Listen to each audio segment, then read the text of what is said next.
Resident Coordinator for the Republic of Malawi and all heads of international organizations, Ms. Olive Fatat, European Union delegation to the Republic of Malawi, and all members of the diplomatic corps, members of media, ladies and gentlemen, welcome to the official opening of the first annual African Gender Equality Conference 2020. For the time being, we'll have an opening performance by Pindu Zaie. Thank you. A woman's first blood does not come with the red of her period. At 9, at 10, at 11. A woman's first blood comes when she learns how to bite her tongue. At 5, at 6, at 7. For generations to come, women will continue to bleed if they do not unlearn the silence, if they do not learn how to speak. My name is Pindu Zaie Banda, and my poem for today is entitled Woman Being for a Day. An alternate universe in which I am a woman above all else. I wake up in the morning and I do not feel like a guest in my own body. I do not frown upon my curves and edges. I do not hate my scars and stretch marks. I carry no shame. I have no walk of shame. Blood trickles down my thigh and I am not fazed. I do not throw a fit. I do not cry. I do not have a tantrum. I mourn no death. I embody life. I walk out the door and I am wearing whatever I want. It is just a skirt. It is just a t-shirt. They are just jeans. A girl compliments me and I smile graciously in appreciation. A boy tells me I am not beautiful, or he prefers no makeup, and I slam a door in his face.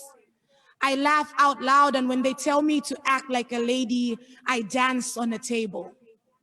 I share my opinions and they are not misplaced. They are mine. It is not that time of the month. I am not seeking validation. I am not carrying around excess baggage. I do not need a man to pacify my anger. I am a woman. Today is just another day in the classroom, another day in the office. I am worthy of the spaces I occupy. I do not need to work twice as hard. I do not need to prove myself. I am worthy. I am valid. I pose for a picture and I do not smile. I am not black. I am not white. I am not thick. I am not thin. I am not skin. I am not melanin. I am a woman. I walk past a group of men and I do not seduce them. I do not pull them in with the look in my eyes or pull them with the movement of my hips. I am not responsible for my own violation. I am not one of those girls. I am not a statistic. I am not a notch in a man's belt. I cannot be claimed. I cannot be had. I am a woman. The man of my dreams does not want me. He does not love me, but I can be loved. I am not at fault. I am not deficient. I am not lacking. So I do not sit at home crying over him. I do not burn his clothes. I do not slash his tires. I do not confront the other woman. I am at peace with my version of womanhood, and society will adjust.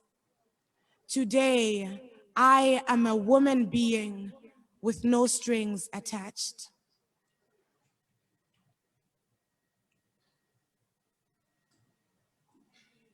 Much, for that lovely poem. Once again, everyone, let me welcome you to the official launch, of course, of the Africa Gender Equality Conference 2021. This is the Malawi edition. That should only tell you that we will be taking this continent-wide. So expect the Africa Gender Equality Conference to find you in the nearest city very soon. Well, today we launched the International Women's Day. This morning, we actually did that here as well in Malawi. But let me remind everyone of the theme, which is Women in Leadership, Achieving an Equal Future in a COVID-19 World. That is our reality at the moment. We're living in a COVID-19 world. We do not know when the pandemic will end, but it is our responsibility at the moment to make sure that we are still working towards gender equality in this time. My name is Ruth Kalaisi, and I will be taking us through the program as we go. I would obviously at this point like to make special mention of Her Excellency, Madam Monica Chakwera, First Lady of the Republic of Malawi, who is presiding over the official launch this afternoon. She will be joining us over Zoom as she is at the State House. Thanks to COVID-19, it definitely would have been lovely to have her here with us, but it's still great that she is still going to be able to join us. As of now, let me quickly invite up to the podium Wilson, who is actually going to speak to us on the event itself, the conference, give us a bit of a background on what today is about and what the conference is about as well. So Wilson Jvanga is actually the co-chairperson and conference planning task force. He is right in there. So thank you. Come on up.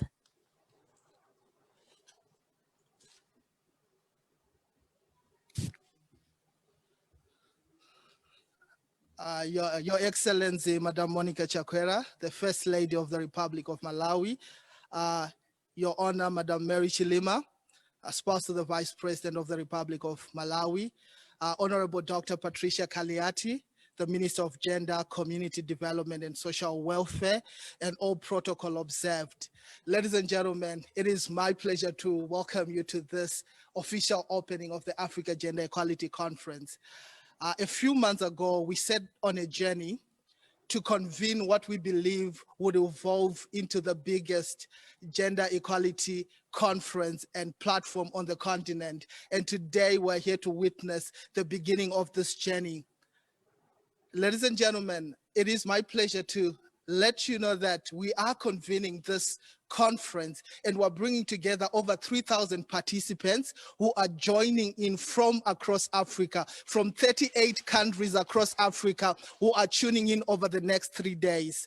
And for us to be able to do this, I think it would be amiss for me not to mention the incredible support that we have received from the government of Malawi, from all the partners who have come in, the EU and the UN through the Spotlight Initiative, Concern Malawi, Troca, Plan International Malawi, the Feminist Macroeconomics Alliance, and all the other partners who have contributed to make this conference a success. Thank you so much for your investment into this conference and into conversations that matter as we drive towards achieving the goals of SDG 5 and gender equality. We need to make a stand. As Ruth just mentioned, we're convening this dialogue at a time when COVID-19 is really deepening existing inequalities. And we need to take stock. We need to have critical conversations as a continent to say, how has the pandemic deepened the inequalities? How do we start developing homegrown solutions? And how do we drive forward to ensure that we build societies, we build a continent that is more resilient to future crises, so that 5 years from now, 10 years from now, when another crisis hits, because we can all agree, sad as it might be, COVID-19 will not be the last pandemic to hit the globe. But when another pandemic hits, do we have systems in place? Are we resilient enough to ensure that the pandemic does not erode all the gains that have been made in the fight for gender equality? Ladies and gentlemen, my job is not to speak for long, but really to welcome you and say, thank you for being part of our journey and for believing in this vision and for coming together and attending this official opening. Over the next 3 days, we will have incredible speakers speaking in different sessions. We have panel conversations, we have high-level plenaries, we have side events that will be happening. I'd really like to urge you, tune in as much as you can, enjoy the conference, be part of the conversation, and I wish you all a wonderful time. So without further ado, I'm going to invite Marilyn Chimombo to give us the Malawi National Anthem. Marilyn, over to you.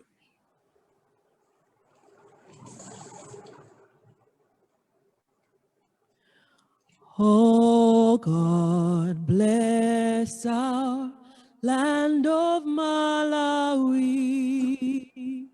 Keep it a land of peace.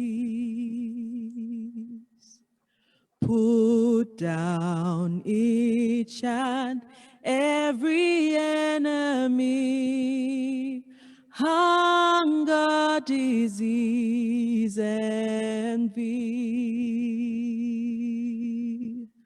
Join together all our hearts as one, that will be free from fear. Bless our leaders, each and every one, and Mother Malawi,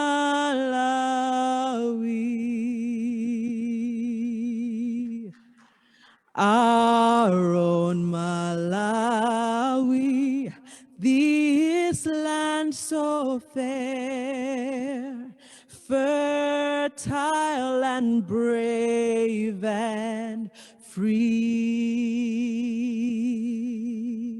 with its lakes refreshing mountain air.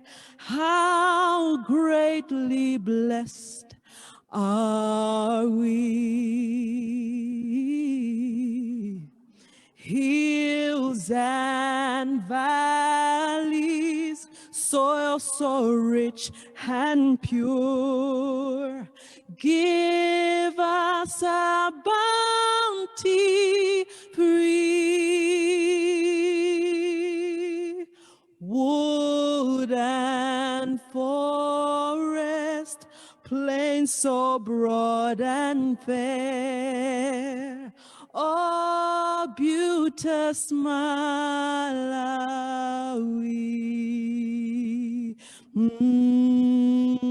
Freedom ever, let us all unite to build up Malawi.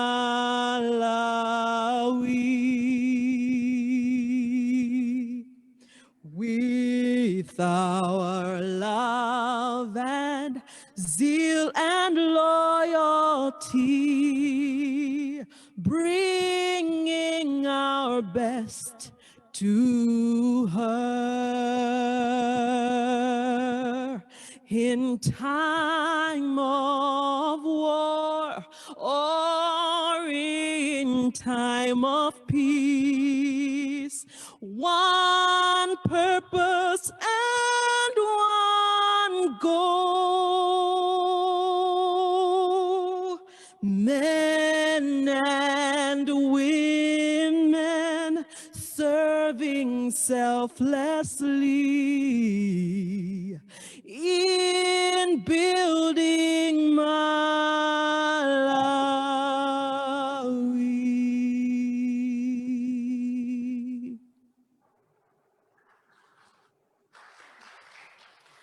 Thank you, Marlon, for that beautiful rendition of the National Anthem. I think we all need to grab a copy and learn all three verses, because Marlon always goes all the way out. It's such a powerful prayer, and I think a word over just where Malawi could go.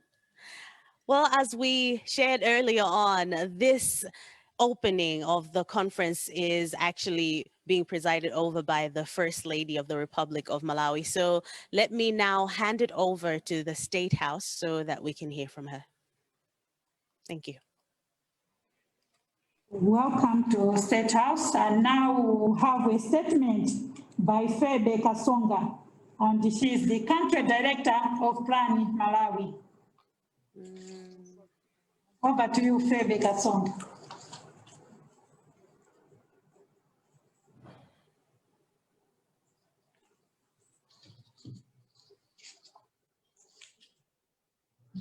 Your Excellency, Madam Monica Chakwera, First Lady of the Republic of Malawi, Mrs. Mary Chilima, the spouse of the Vice President of the Republic of Malawi, Honorable Dr. Patricia Kaliati, the Minister of Gender, Community Development, Social Welfare of the Republic of Malawi, Madam Maria Jose, the UN representative in Malawi. We also have Madam Voltat, the Deputy Ambassador to the EU. Today we'll also have the Deputy Speaker, Madam Aisha Adams, joining us later. Distinguished ladies and gentlemen, all protocol observed. I'm here today to convey an opening remark, and I would like to make sure that we manage our time well. I want to start, first of all, Your Excellency, by passing on a vote of appreciation for making time to be here with us today. During this first Africa Gender Equality Conference specifically. I also want to appreciate the For Equality led by the gentleman, Mr. Wilson, that has just spoken, for making this opportunity possible. We also had the Malawi NGO Gender Coordination Network, which was also co-leading in this process. I want to pass on a vote of appreciation to you, to all sponsors, specifically the UN Spotlight Initiative. We as an institution are also a beneficiary of the UN Spotlight Initiative through UN Women and UNDP. So I want to pass on a vote of appreciation to you, and certainly the European Union that funds the Spotlight Initiative. Thank you so much for being here. And indeed, I also want to recognize that we have had a lot of support from you, Madam Minister, during the preparation of this function. So a huge thank you. I also want to pass on a vote of thanks to the State House team, specifically Mr. Macduff. He has had very light calls from me. And when I call, I want him to pick my calls because I want to finish my business. So I'm always saying, Macduff, please pick my call. And I've had to take him through some rough waters, Your Excellency, because I needed those two ladies over there to get here. And I almost was jumping the protocol. So I want to, in a very, very special way, appreciate your team for making this happen. And today we have these beautiful ladies. To me, it's a huge achievement. It speaks a huge message that while we indeed have security protocols in State House, you have also been mindful of what is critical for the development of this country. And allowing these two ladies to join us today on very short notice speaks into breaking some of those barriers that sometimes we do face when we have to deal with some of our institutions. So thank you so much, Your Excellency, for making that happen, as well as your team. I want to pat each one of you on the back. Thank you so much for making that happen so fast. I want to recognize, first of all, this year, as we celebrate the International Women's Day, Your Excellency, not because it's an ordinary year, but because currently you are also our sitting ambassador on ending child marriage. And as we speak about today, we want to recognize that Malawi faces specific challenges around ending child marriages, and so are many African countries. And so we are very proud to have you as our ambassador, because you're not just only our ambassador, you are also the ambassador of this continent. Because when you take the agenda of child marriages to bigger spaces, you are indeed raising the flag of Malawi as a country. So thank you so much for being our ambassador. Thank you for making time to handle matters that concern girls in Malawi. And as we reflect on this day, Your Excellency, again, we had Madam Ruth Kulaisi give us the theme of this year, which is Women in Leadership, Achieving an Equal Future in a COVID-19 world. I want to pause here, Your Excellency, and say that even we as an institution have had an internalized theme for the year aligned to this very theme, which is raising girls' voices so that they can also be free online. Today, as you see, Your Excellency, we're here and we have a team across this continent. These links were shared across outside of Africa as well. And we have people on the other side at BICC in this space. So safety of our girls and children online matters as we remember this day. And so I want to say that the theme continues to remain relevant as we start off this event. I also recognize that as we think and reflect about the theme, it's almost a year since the world almost shut down. I remember I was here and I kept saying to myself, okay, you're gonna get shut down in Malawi. You know, I'm so worried about the healthcare and I'm thinking, okay, what will I do if I fall sick, you know? So I had all these worries when, you know, COVID just hit. But we're here recounting almost a year post-COVID. It's been an opportunity for us to enhance the way we work. And very pleased with the setup. When I was told you're gonna be here today, I told Macduff, can you not convince her to come to BICC? And Macduff told me, don't worry, Phoebe, she's been handling these events and it will be well. So I said to him, okay, I need to speak to your IT. And he made it possible. So I spoke to the IT manager and I asked him, okay, so when we are at State House, will you be able to zoom in the First Lady, zoom in our guests? And he told me yes. And Your Excellency, I want to say thank you once again that this has been made possible. I'm able to see over there. So you've made this a reality. Thank you so much to Your Excellency and the entire IT team that has made this possible. As we celebrate this day, I also recognize that when COVID hit, we indeed had a setback. I remember at that time, we had a press conference with the Honorable Minister to talk about the high numbers of teenage pregnancies that the media was reporting at that time, as well as child marriages. And she said, we need to do something. We cannot just talk about it. So we started a process with other partners that joined in to do this study to really see if these numbers were true. And at the end of the day, we realized that over 45,000 girls had actually gotten pregnant during the period, you know, from about April to June of last year. And similarly, we had about 13,000 girls that had gotten married. And you know, we were all taken by surprise. But today we stand here and we say we have learned some things. We want to recognize that we've achieved some milestones. So as we talk about achieving an equal future, we recognize specifically in a COVID setting that over 70% of healthcare workers are mainly women, but also statistics have shown that only 20% of that number sits in key leadership positions. So we do realize that we have a leadership gap there.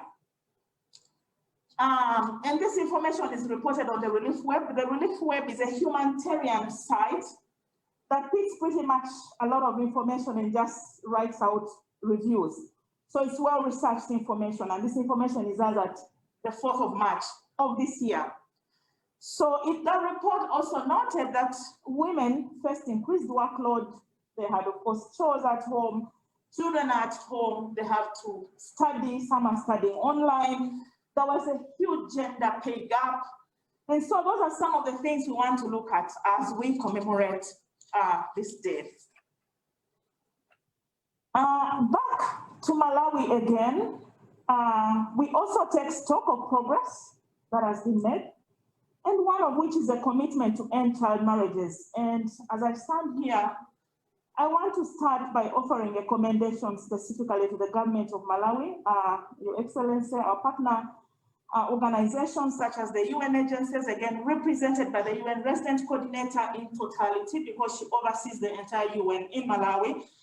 The EU that is funding certainly our Spotlight Initiative, a commendation to all NGOs, to the private sector, and all partners for the commitment that has been made towards ending child marriage. We have seen this commitment demonstrated in the agreement to harmonize laws, and there is ongoing discussions around harmonizing the penal code. So we want to appreciate that is progress made. The separation of the sexual offences laws, which the Honorable Minister is overseeing in the Ministry of Gender, to make sure that the issues we have faced around rape and defilement that we saw go on a high rise last year that those issues begin to be looked into, that there are more heavier sentences that are being passed, and that we are able to create a deterrence. So I want to commend the government, to commend the legislative arm of government, certainly the executive, that has worked very hard to make some of these come true.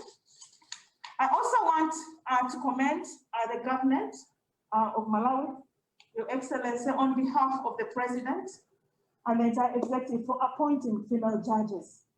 I remember when the list of ministers came out the first time, you know, people were really complaining, there are no female ministers, full ministers, how can it be? And then the list of judges came out and everybody was smiling. So we want to say thank you again, that there was a listening voice and some action almost immediate was taken. We believe that having ladies on the bench will bring about change. Having female prosecutors will bring change. So again, Your Excellency, a huge thank you for that. We know that these women were not just appointed because the President wanted to please, you know, the general population, but these women were deserving of these appointments that they received at that time, and so we want to commend them for that. We also know there has been the formation of the Presidential Task Force on Rape and Defilement and the production of an action plan, which is looking into the issues of rape and defilement. So we recognize that, and we want to say thank you. The passing of the school readmission policy that allows our girls who are fallen pregnant to go back to school. Perhaps the only ask I would put forward is issues around stigma when these girls go back to school. To you, our colleagues in the UN, Madam Maria was there, to you, Madam Lotat, as you look at your planning, as your development, I think that would be something worth looking into. When these girls go back to school, readiness to receive them in school and the challenges they face. Some of them have children, some are pregnant. If they choose an alternative pathway for education, do the schools offer that alternative pathway? I think that would be something we would look at. We also want to make sure that in order to improve with women in leadership positions, we want to make sure there are some improvements around gender-friendly recruitment where possible. We do that in the INGO sector, that we will look out for specifically qualifying female candidates. And even with that, we still see very few women in leadership positions.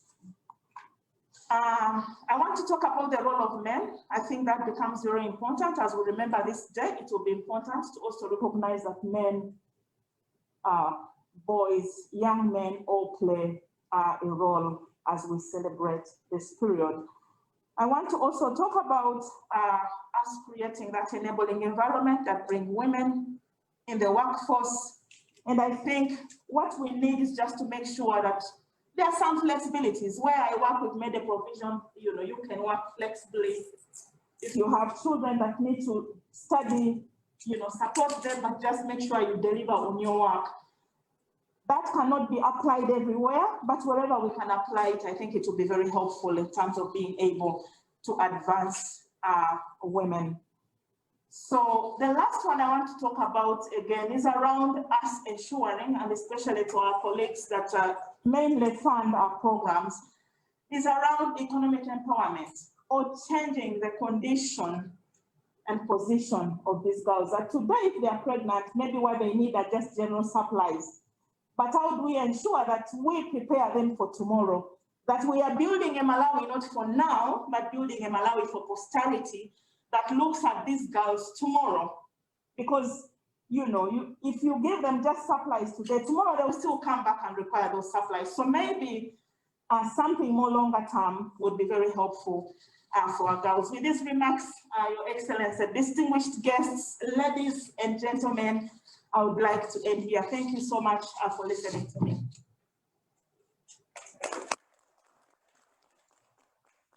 Thank you so much, Febe Kasonga, Country Director of Plan International Malawi, for that statement and such encouraging words. This time, we will have a statement from Oreri Votati, European Child Defer. Our colleagues at BICC, now it's time for Oreri Votati for her statement. Over to you.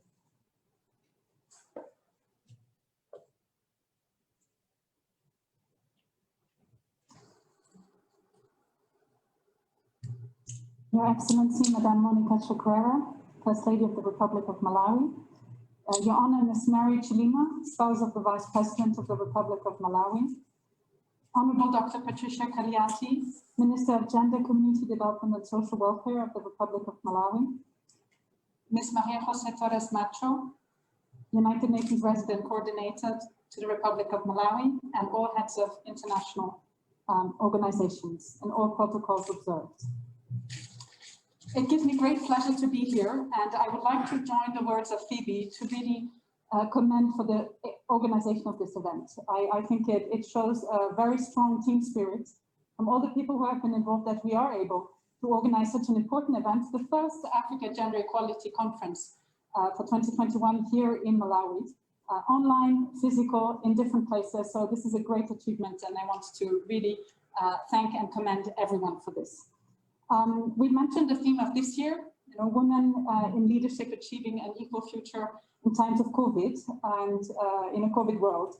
And I think the problem is that women have been not just at the forefront, but also have been victims of COVID as well, just as men have been.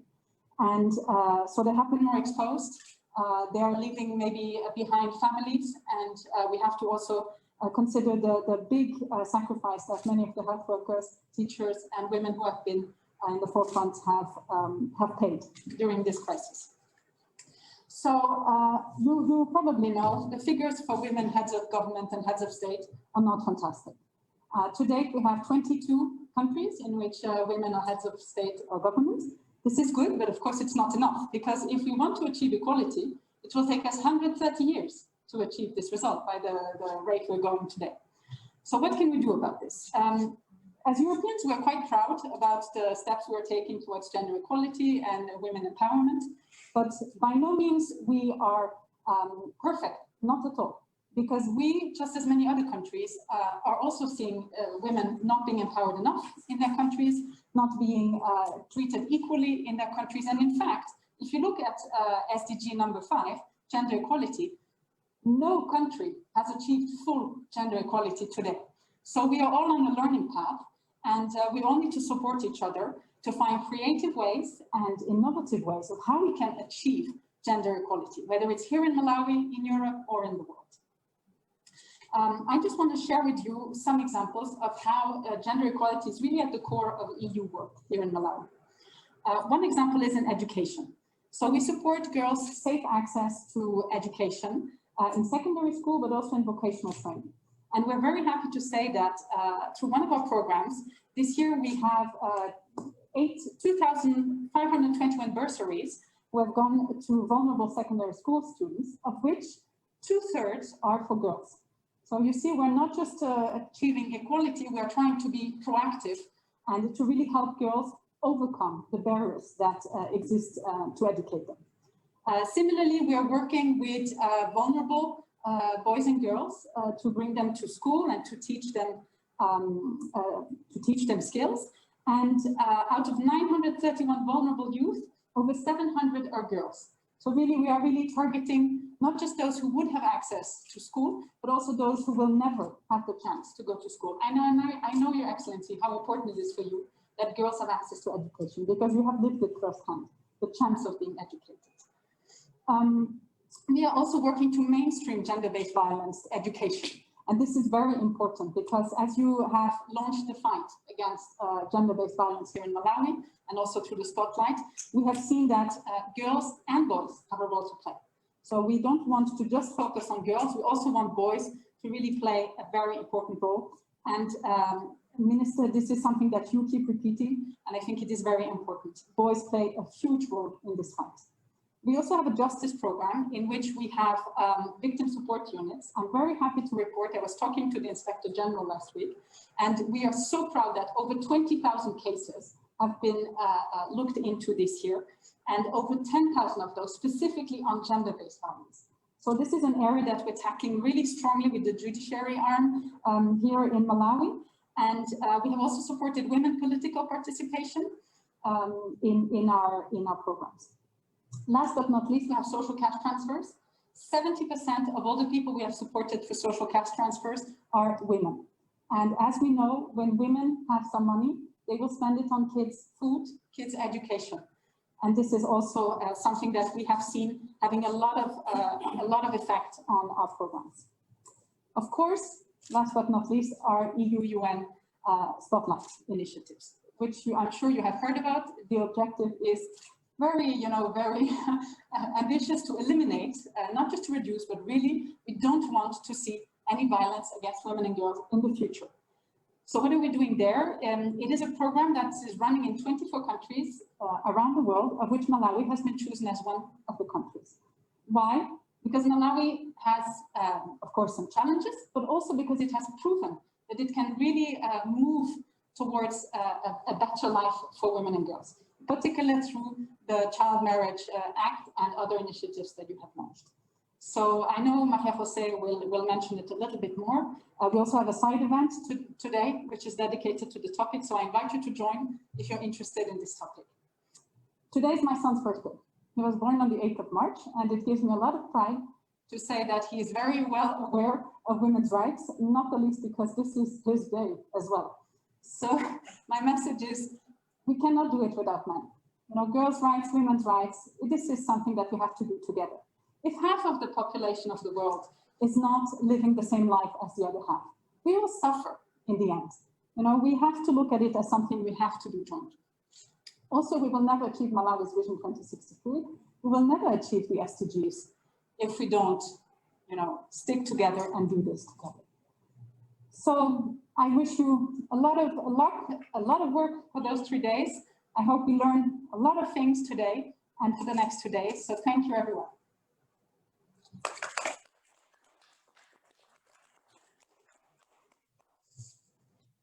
Thank you, Fatat, for such an encouragement statement. And now our colleagues at BICC will be joined by Maria Jose Torres Macho, who is the United Nations Resident Coordinator. Now over to you, Maria Jose. Good afternoon. Your Excellency, Madam Monica Chakwera, First Lady of the Republic of Malawi. Your Honor, Mary Chilima, spouse of the Vice President of the Republic of Malawi. Honorable Dr. Patricia Cagliati, Minister of Gender, Community Development and Social Welfare of the Republic of Malawi. Ms. Aurélie Valdas, Chargée d'Affaires, European Union Delegation to the Republic of Malawi, and all members of the international community listening to us and represented here. Ms. Vive Kazoga, Country Director, Plan International. Also want to acknowledge the work and presence of Ms. Barbara Banda, Chairperson of NGOC CGN and co-chair of the Conference Planning Task Force, as well as Wilson that was opening for us there in BICC. Good afternoon to everybody. And actually, my message is not very different from all Excellency. I think I really want to start by saying that what we are talking about here is about, this is a moment of change. The world is changing. And I think the moment of bringing together stakeholders across Africa, as you are doing, and really thank you. I really want to express my appreciation to the initiative and leadership of the Minister of Gender, Community Development and Social Welfare, and for equality. Plan International being part of it, really to bring a Pan-African conference to discuss a topic that in itself, if we make a change, we are going to see Africa development skyrocketing. So it cannot be the most important topic to discuss today as we are celebrating International Women's Day. And I say that because I think North and South, East and West, COVID-19 has made us realize how fragile, how humble we should be as individuals who are, doesn't matter what is the society that you are born, you are work for, everybody has suffered so much. And I think that's exactly the moment that we need as humans to reconnect and to really think of what are those changes that we need to see happening. So the future is not exactly the same as the past, because it's impossible that we continue to repeat exactly the same issues and see that and pretend that the result is going to be different. So the theme of this year's the International Women's Day women in leadership at all levels. Is there something more transformational that you can think of? North, south, east, and west. I think there is very little things in humanity that can really transform what is happening, and it can be so powerful as seeing more women coming at decision levels. And it's not just a question of certain radical positions, it's a question of rights. Let's just use a bit of mathematics here. So we are more or less half of the planet population, isn't it? However, if you look at economic status of women, the gap is so big in terms of numbers of women in living position and income of women that if there is nothing radical happening, and I think it's in our hands to do it, it will take 170 years to close the gap. And this is a study of the World Bank. So if we look at, for instance, CEOs of the big corporations, I was just looking yesterday, like the Forbes list, right, 50 top. Only 3 were women. There are 4.4 of the total CEOs of the top corporations. I'm not speaking about Malawi only, I'm talking about the big corporations, women who have had opportunities to go to the best universities, to have exposure to the best opportunities, yet we are not making it. So there must be something there that we really need to think about. We only occupied as women 16.9% of the board's seats. Remember, we are half of the world's population, yet we are not sitting where the decisions are made. We are only 25% of the total parliamentarians in the world. Yet one can think that laws in most countries do not impede women to be elected for office, nor that we are impeded to vote. There are a few countries that still have restrictions, I think, in general. However, we are only 25%. Aurélie was reminding us only 22 out of 196 member states are headed by a woman. So obviously there is a gap. There is a gap that we are all looking at. If you look at the issue of COVID and how it has been affecting life, and I don't think there is anybody who can say I have not been affected by COVID. I think there are people that tragically has lost a member of family, and I think we would like to pay respects. The government of Malawi lost members of your cabinet. We have lost colleagues in the UN, in Malawi, as well as outside. And I think we are looking at what is that differentiated impact. And we realize that when there is a man who dies, there is a woman who becomes a widow, and the one who has to take care of the family. They are the ones who are taking care of those who are sick. And they're also suffering in silence sometimes, the violence that is happening because of lockdown, stress, loss of jobs, etc. However, if you look at how much money they are making, they're the first ones who are going to lose their jobs, because normally their jobs are a bit less stable. And second, they're most likely going to get less salary. So even as much as 11% less, same job, less pay. So unfortunately, this is far from equality. Now, if we don't do anything different, COVID has put women even farther behind in the queue of development. And we really need to look at that gap. Thinking about the decade of action. So, you know, we have 10 years to close the gap of realizing SDGs. All the countries in the world pledged in the General Assembly to really realize SDGs. And we only have 9 more years to go. So what is it exactly that we want to do different so we achieve a different result? That's our question. As UN in Malawi, we are 20 agencies, funds and programs. Madam Chakwera, we are present in the entire territory. I can say and guarantee that we have some programs that are focused and really addressing issues related to gender equality, Spotlight being one in question that is really aiming at eliminating violence, because it's the only way in which a society free from violence is a society that can develop.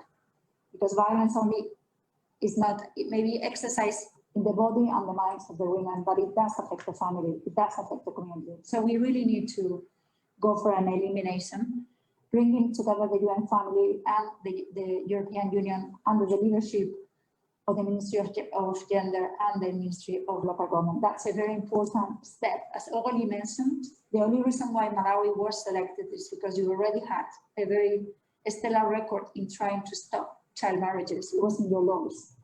Unlike other countries in Africa, you are one of the leaders of this change. And because we are in a Pan-African conference, I think you are an excellent model of how things can change from the community to the top. And I think having the First Lady today with us and the Second Lady participating and the Minister, this is an attestation on how this is an alliance to really transform the society of Malawi. We are also working in health and social protection. We're working on education. We're working on issues related to food security, access to justice. And if there is one thing that the UN team always does is how in our programs, we can always think about the special needs of women. And I think we need to systematically do that in a way that is going to be transformational. Today is about women in leadership, not because we just want power, but we want to exercise power responsibly for change, for SDGs. And I'd like to invite you all to take action in your daily lives. You know, your example, Aurélie, of your own son being born on the 8th of March. It is such an invitation because it's not only for women. An invitation is for men and women really to be in a holy alliance against violence, against poverty, against discrimination, so we can work together. And this has to happen not only when we stand up and talk, but also at home, in the office. So I think that role of changing at the level of your house, at a personal level, at a professional level, to promote gender equality is a lifestyle. And I want to finish with Aristotle, who said, we are the sum of our actions, and therefore our habits make all the difference. Let's make the difference today and the rest of the 10 years to accelerate SDGs. Thank you very much.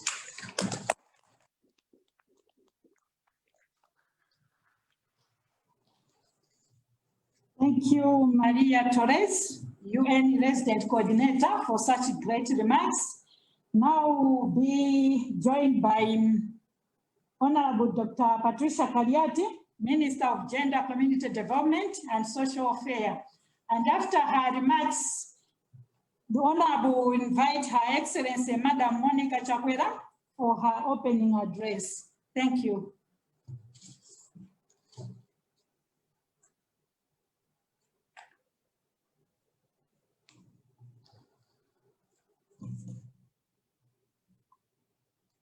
Your Excellency, the First Lady of the Republic, Madam Monica Chakwera. Your Excellency, the Madam to Vice President Chilima, with the Vice President of the Republic of Malawi, Honorable Halima Daud, the Minister of Local Government and Rural Development on the Republic of Malawi, Honorable Aisha Adams, the Right Honorable Aisha Adams, the Second Deputy Speaker of the Malawi Parliament, Dr. Chikosa Surungwe, Attorney General of the Republic of Malawi, Honorable Bongoro Kenewendo, former Minister of Investment, Trade and Industry in the Republic of Botswana, Your Excellency Maria Jose, the United Nations Resident Coordinator, the Republic of Malawi and heads of international organizations, Your Excellency Liam McGran, Ambassador of Ireland to the Republic of South Africa, Your Excellency Madame Orieli Valente, Secretary d'Affaires, European Union Delegation to the Republic of Malawi, and all members of the Diplomatic Corps, the Country Director of Plan Malawi, Your Excellency Fede Kasogo, Madame Elizabeth Nyamayalo, a former United Nations Senior Advisor on Gender Equality, Madame Barbara Banda, Chairperson of the GCN and Connect Network, Chairperson, Wilson Vwanga, the Co-Chair, Conference Plan Task Force and Conference Convener, Madam Emi Thalia, the feminine chairperson and also chairperson of African Women Leaders Network, representatives of African Union and region economic communities, members of the media and press, ladies and gentlemen, and all my seniors present this afternoon. My humble duty this afternoon, Your Excellency, is to request you, ma'am, to address us. And before I do that, allow me to say a few words. Your Excellency, the First Lady of the Republic of Malawi, I would like to start by sincerely thanking you, Your Excellency, for honoring the invitation and also taking your time from your busy schedule to be part of the conference. I'm pleased to give remarks and welcome you all to the first ever annual African Gender Equality Conference being broadcasted live from Lilongwe, Malawi, and the State House to the rest of the continent and indeed the world. Today, Malawi is once again making history by hosting this conference, which we believe will grow to become the biggest annual gathering of government and political leaders, civil society, academics, religious and traditional leaders, and all progressive Africans to deliberate on issues pertaining to gender equality and the attainment of the targets of SDG 5 by 2030 and the African Union Agenda of 2063 goal on gender equality, and also the Malawian Gender Vision of 2063. Your Excellency, the First Lady, and all my seniors, at this conference will ably bring out gender equality in the basic human rights, Article 1 of the Universal Declaration of Human Rights, adopted by the UN General Assembly on 10th December 1948, states that, I quote, all human beings are born free and also equal in dignity and rights, end of quote.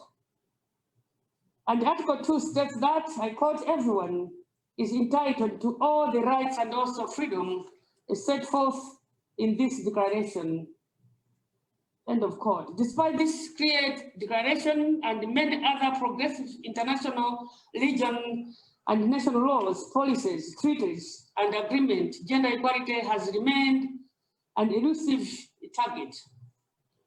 Your Excellency, the First Lady of the Republic, and all my seniors, women make approximately 52% of sub-Saharan Africa's population, and their inclusion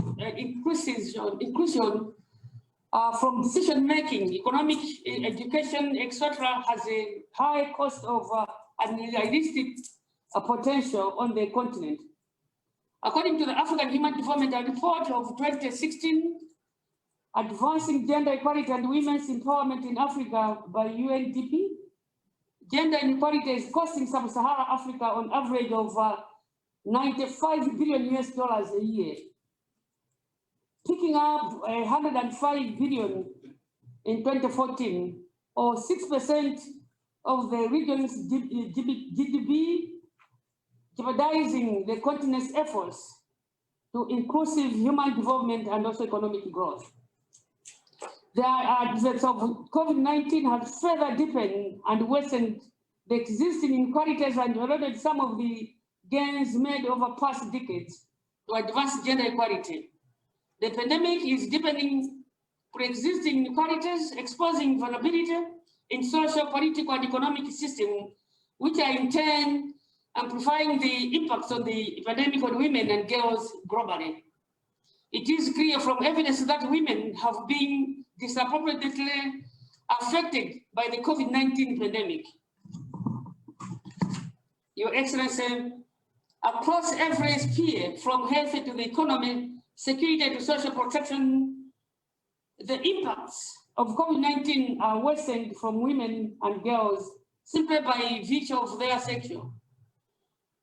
This is evidenced by increase in the gender-based violence, sexual harassment, job losses, unpaid care work, and burdens, loss of income, and also unequal representation in decision-making processes. If unchecked, the pandemic will erode all the gains made in advancing gender equality and leave us with a more unequal society than we had prior to COVID-19. Your Excellency, the First Lady, I'm reliably informed that it is against this background that this African Gender Equality Conference 2021 is being held. The conference is designed to be a melting point of ideas and solutions that chart a new course for a more resilient and also gender-just Africa. The conference will run under the theme, I quote, Women in Leadership, Advancing an Equal Future in the COVID-19 world. It is imperative, Your Excellency, that we hold critical conversations on how we address the challenges the pandemic is causing and how we can build more equal society as well as more resilience to future crises. The conference objectives, therefore, are as follows. One, taking stock, celebrating progress made towards attaining gender parity 26 years post-Beijing, leading the way, crowdsourcing the development of homegrown solutions to addressing existing inequalities exacerbated by the COVID-19 pandemic. Building the future, charting new pathways to attaining gender equal societies that are resilient to future crises. I'm also reliably informed that the conference is expected to produce the following. A communique, the African Gender Equality Conference 2021 declaration, that will feed into high-level region and global processes, including CSW 65. The African Union Heads of State meeting, Gender Equality Forum in France, June 2021. A COVID voice report that will feature real-life stories of how COVID-19 has impacted women and girls across Africa. This report shall be shared at the conference, disseminated to African government, and made publicly accessible. A digital campaign to amplify these COVID voices will follow, aimed at influencing more gender-sensitive budgeting and response strategies and increased participation of women in COVID-19 response planning and implementation. The African Gender Equality Conference 2021 report that will capture conference activities, recommendations, and also strategies. This report will be shared with African government and with other stakeholders, such as the corporate sector, civil society, religious institutions, and academic institutions. The report will also be publicly available on the conference website. A digital compendium profiling the awardees from the African Gender Equality Awards, Malawi edition, will be available on the conference website.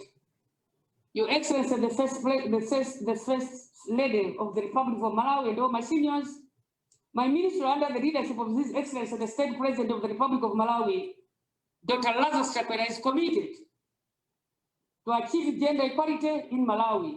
We have a woman speaker, we have women in law, women judges, we have women professors, doctors, ministers. We also having a number of programs and policies which are aiming at empowering women, but also which are really focusing on women. Talk about the frontline workers. These are the women, and the policies are targeting women. You talk about the government policies which are targeting women. You talk about access to justice, food security, education, labor, local government. If you go in different markets, you see those who are patronizing markets are women. We thank you, Excellency, the State President, for focusing very much on the issues to do with women, because they're the ones who are really in front, making sure that they make ends meet and support. I keep saying, Your Excellency, that when the President is supporting women, he knows that women are mothers. And we are here as his mothers, sisters, i.e. supporting the mothers, because in each and every household set up, the first son is a man. And because of that, that's why His Excellency, the President, is making all policies and programs saluting and respecting mothers and women. We thank him very much, and through Your Excellency, and in a special way, we are thanking you, our First Lady. You've been there for us. All the programs which you are championing, you're looking forward to see women liberated from all the challenges which they go through, be it at the workplace, be it at the household level, and making sure that we have programs which are going to empower a girl child, that at the end of the day is going to make a better Malawi, being a better woman and mother, and in the workplace, being persons, women who are really working tirelessly to support the president in one way and another. I would like to acknowledge key partners who have supported this conference, Your Excellency, including UN Women, through Your Excellency Maria Jose, the European Union, Plan Malawi, Half of South Africa, and all the other local and regional development partners. Your support for the ministry and this conference is a clear demonstration of your commitment towards the attainment of gender equality and women empowerment. We would like to thank you very much, Your Excellency, the First Lady, for allowing us to be here. We are not taking this for granted. This is a special home for you, but you said, please come forward, and we launch the program, the conference here. And through you, take our thanksgiving to the President to allow us to be in this special house for you, our first couple. I'm proud of the work that my ministry and other partners have done in bringing this conference to the world, and I invite you to join us over the next 3 days as we drive deep into the critical conversations ahead of us. But today, allow me to invite you to join us in celebrating Malawi through a special International Women's Day celebrations event. Join us for the truly Malawian celebration of the power, strength, voice, and agency of women, and being led by the First Lady of the Republic of Malawi. We are really honored on behalf of all Malawian women, wherever they are, and listen to us through radio, website, and also video. As I stand in their shoes, I would like to thank the first couple and you, our First Lady, for being with us, and also for inviting us and champion programs to do with women. And yes, indeed, I know behind a woman there is a man. And whatever we do, the policies which are there affecting women, they are there for men as well. Whatever we prepare at the household level, we share with men and our children. Whenever we work, whatever we get from the work and the leadership where we have being empowered and being appointed by the president, men are also the beneficiaries of all those. So on behalf of all Malawian men and our children, wherever they are celebrating our day today, we would like to thank you very much. With these remarks, Your Excellency, it is my singular honor to request Your Excellency, the First Lady of the Republic of Malawi, Madam Chakwera, to deliver your opening address and officially open the conference. May God remember you in a special way. Thanks so much.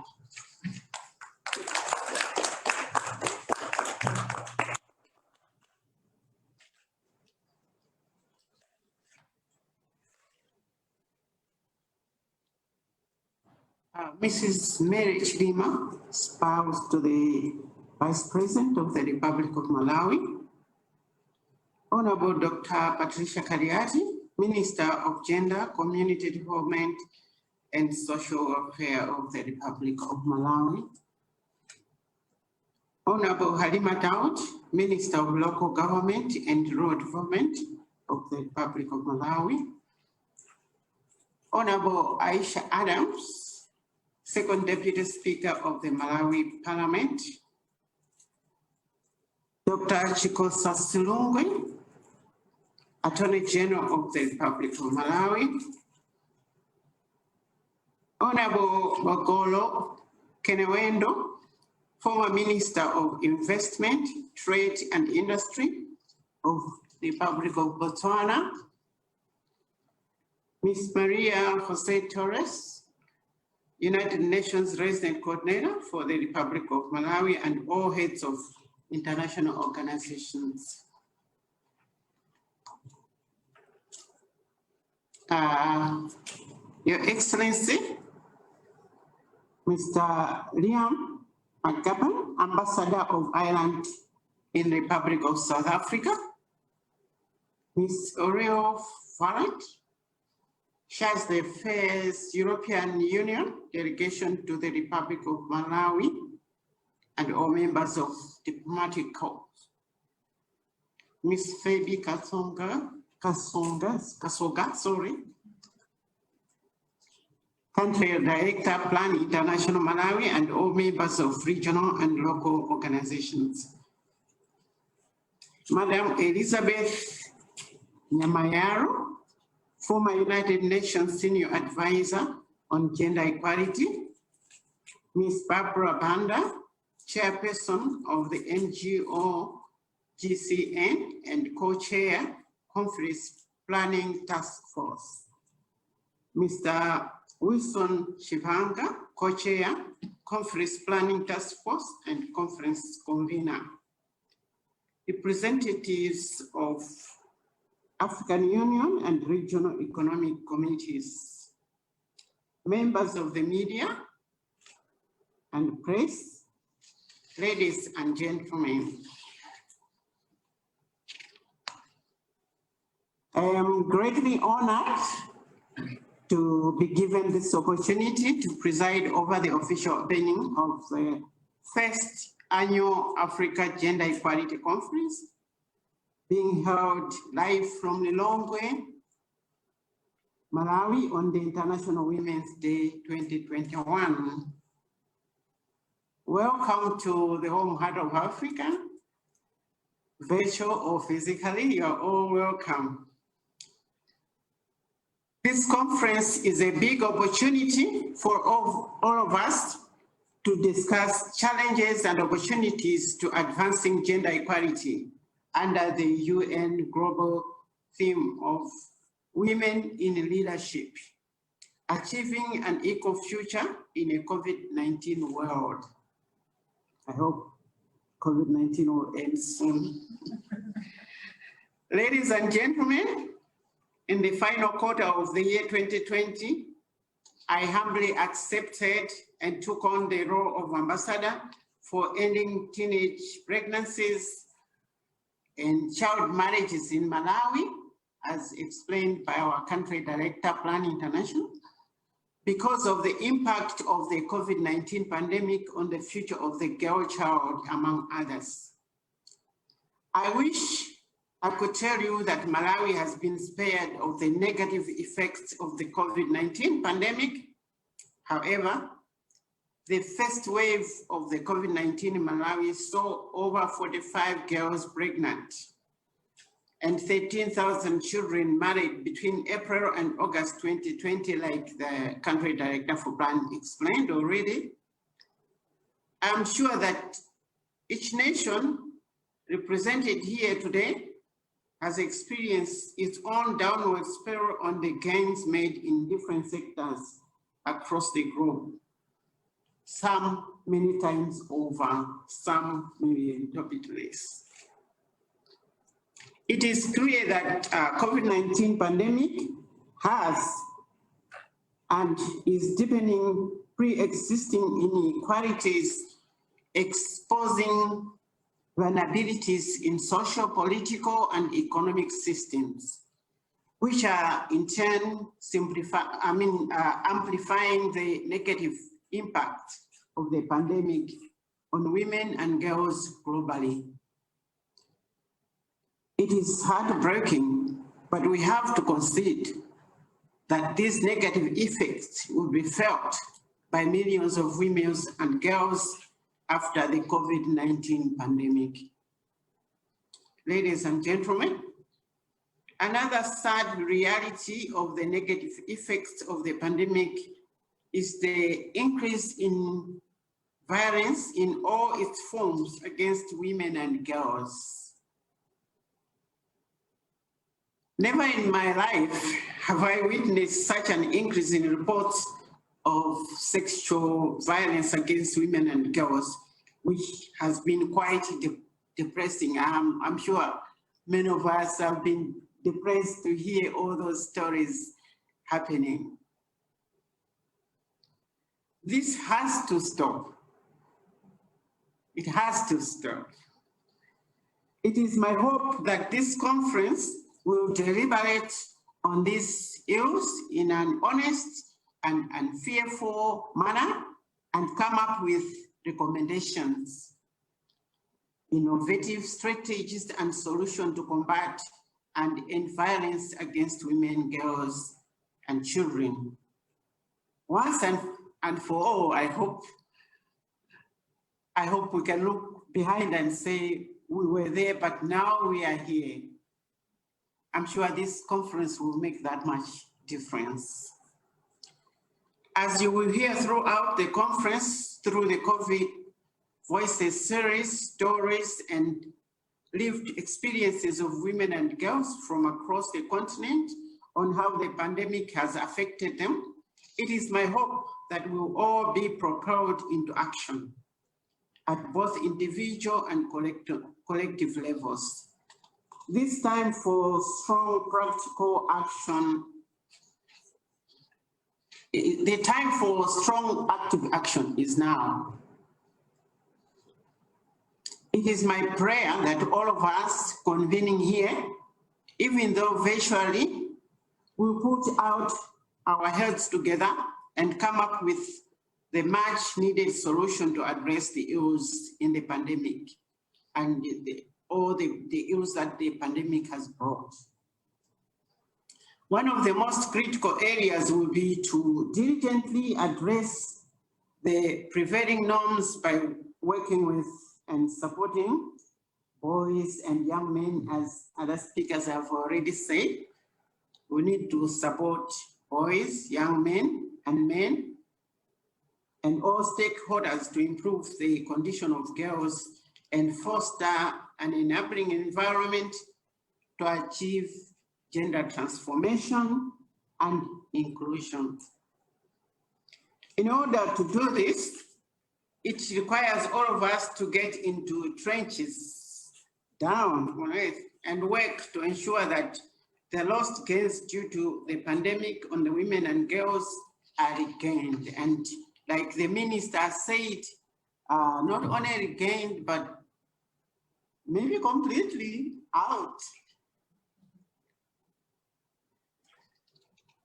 The importance of the conference cannot be overemphasized, as evidenced by the patronage of delegates from all walks of the namely government.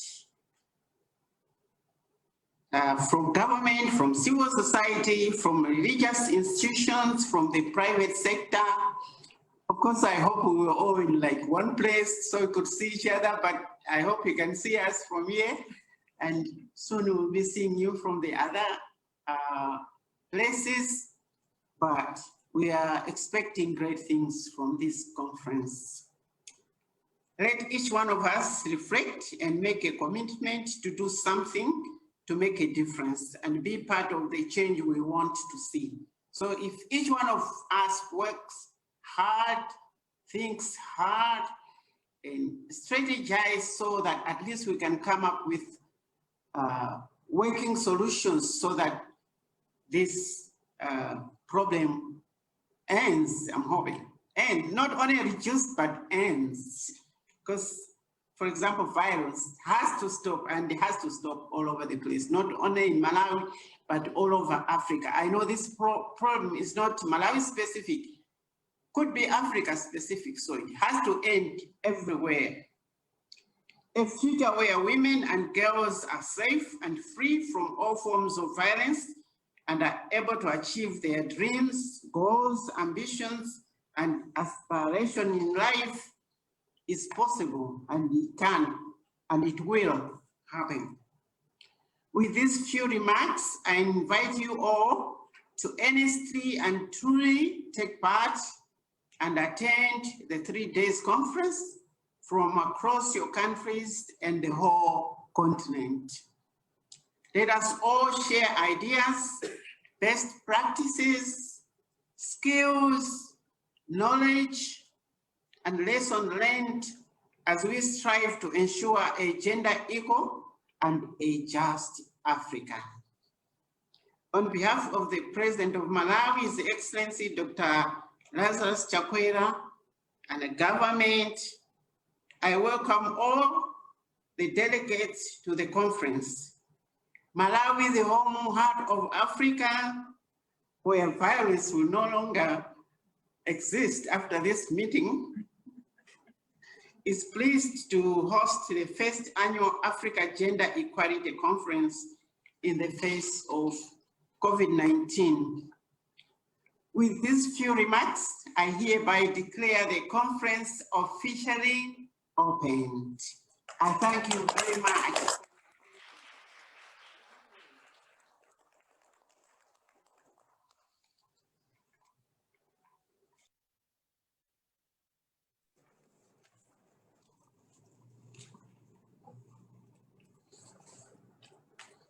Your Excellency, the First Lady of the Republic of Malawi, Madam Monica Chakwera, and all my seniors present.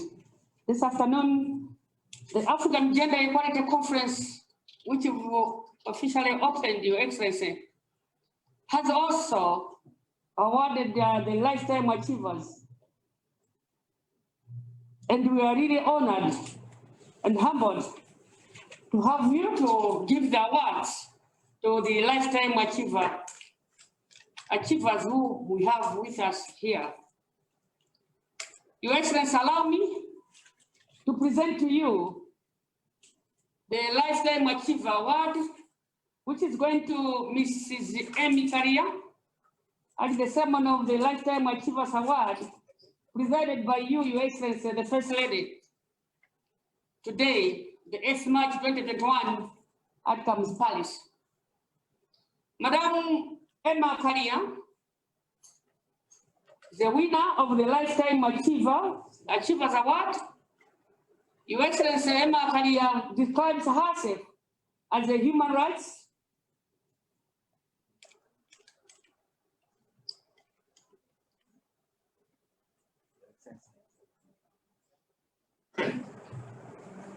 gender and women's rights activist. She believes in ensuring that the vulnerable and marginalized groups, such as women, girls, persons with disability, and the elderly, achieve full realization of their human rights and are able to claim and defend them all the time. Your Excellency, Madam Karia, growing up in a family that was doing relatively well, where there was no gender discrimination, with parents who believed in education for all, siblings, regardless of gender. At the time, she could not even tell the realities of many other young women and girls in Malawi and Africa at large. Reality only hit for Mrs. Emma Karia later in her life when she went to a boarding school, and later on as she became independent. She then started realizing that most young women had to deal with multiple forms of discrimination and exploitation, which she always personally experienced in forms of physical, emotional, psychological violence, as well as sexual harassment at the workplace. These odds were a turning point in her life, where she started thinking of the plight of women and girls and vowed to support the cause for women. Hence, when she got an opportunity to work on a project for traumatized women from the Mozambican war, her heart got very closer to the women, to those affected by the Mozambican war, and also women at large. Hence, this drove her to what has now become her lifetime mission, fighting for women's rights. End of quote. Your Excellency, the First Lady of the Republic, Madam Emma Karia, recalls that in the early days, NGOs used to focus more on developmental issues and not on women's rights, as is the case now. She's well convinced that she is one of those that have, over the years, been instrumental in the incorporation of women's rights into the developmental agenda in Malawi. As she started being part of the process on the Beijing Platform for Action, +5, +10, +15, and +20, and the current Beijing +25, that towards about generation equality. the African Protocol on Women's Rights in Africa, Maputo Protocol, the civic protocol on gender and development, and tracking its implementation through the civic gender barometer. Development of the first gender policy in Malawi, GBV strategy, and its subsequent prevention of domestic violence act, spearheaded by Wilsa, advocating and lobbying for the enactment of the Deceased State Wills and Inheritance Amendment, Gender Equality Act, Marriage, Divorce and Family Relations, which we passed within 2 minutes, without forgetting the introduction of the 50-50 campaign for women in politics and also decision-making. Your Excellency, the First Lady of the Republic, Madame Karia, is Director of the Malawi Human Rights Resource Center, and from 2005 to 2018, she served as the NGO DCN chairperson. Currently, she is the chairperson of the SADC Gender Protocol Alliance, African Women Development and Communications Network, African Women Leaders Network, Malawi chapter, and member of the UN Women SCO advisory group for both Malawi and the East and Southern African offices. The philosophy that guides Emma Karia in her wake is the belief that society change is about empowering the grassroots, especially women, to take up new challenges as leaders in their own right. Therefore, it remains her conviction that there is need to continue applying the principle of helping people to help themselves. Women must own processes and be able to appreciate their own participation as change agents. Your Excellency, the First Lady, I and all my seniors, it is now my pleasure and honor to present Madame Eme Karia, winner of the Lifetime Achiever of the Year's Award. Ladies and gentlemen, the President of the Republic now handing over awarding the Lifetime Achiever Award, Madame Eme Karia. Sorry, I can't find it. Yeah. I wish I would. Thank you very much. Thank you. Yes. Oh. Your Excellency and all my seniors present, the award is being done by this conference of 2021, and Plan Malawi has also given them something in kind, the achiever.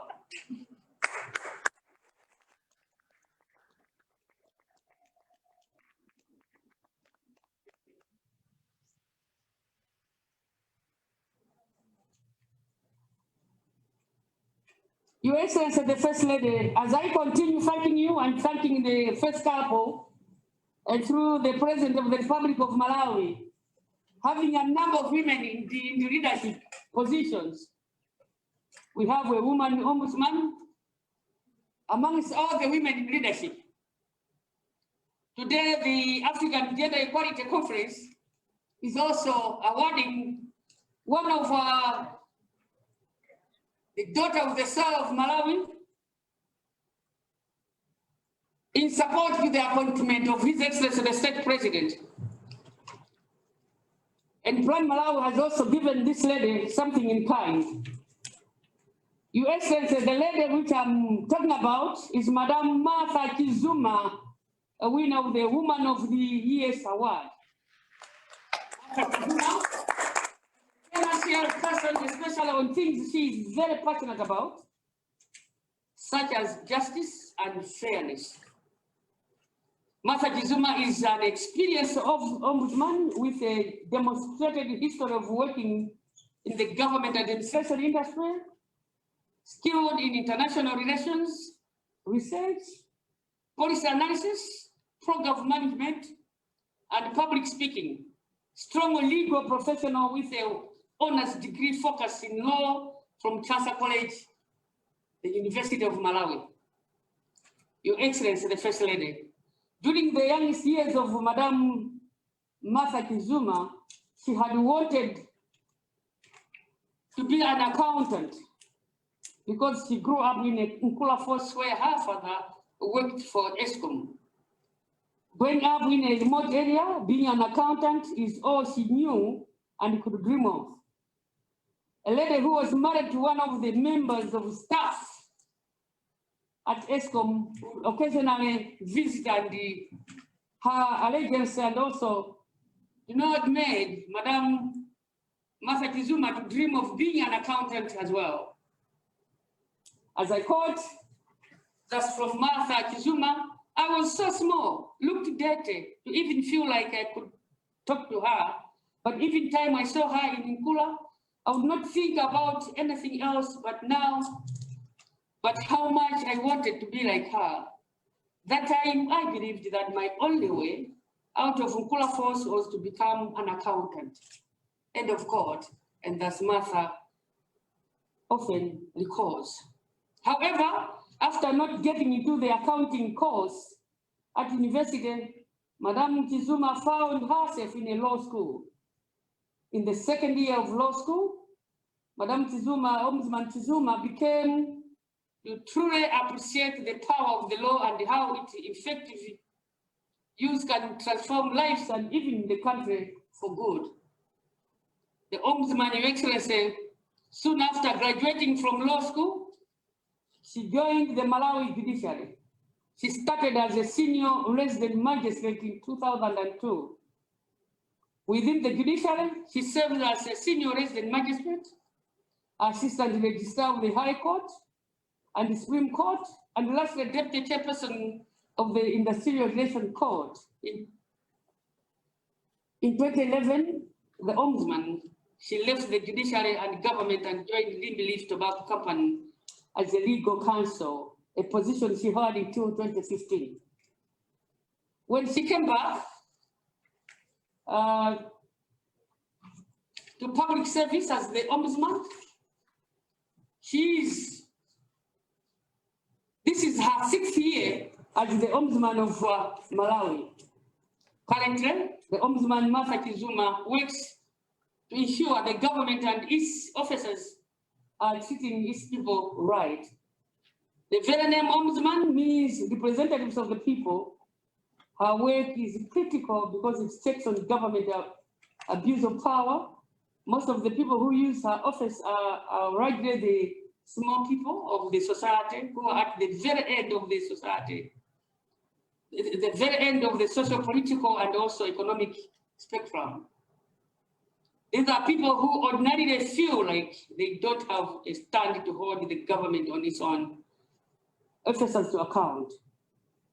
Her office gives them that voice, and in so doing, it entrenches democracy in the country. As I'm inviting Madame Kizuma, the Ombudsman of the Republic of Malawi, a lady who helped the government and His Excellency the State President in implementing government policies in one or another. She's a young woman amongst all the women in decision making and all women in leadership. Our young women, wherever you are, here you have your role model, the Ombudsman Martha Kizuma. I represent Martha Kizuma to you, Your Excellency, the First Lady of the Republic of Malawi, as our winner of the Woman of the Year Award. Your Excellency, ladies and gentlemen,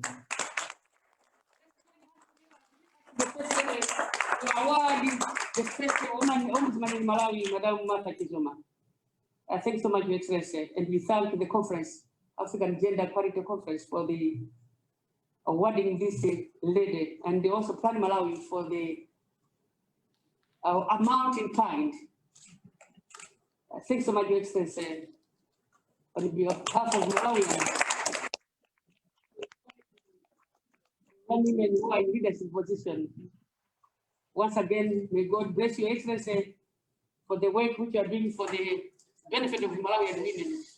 And let God remember you in a special way. Ladies and gentlemen, let us all again salute and thank the First Lady and join our hands together as we thank her.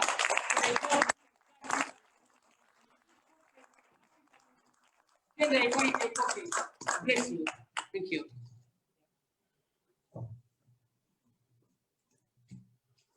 Congratulations to Mama Karia and Martha Kizuma for the hard work, as well as your fearless life.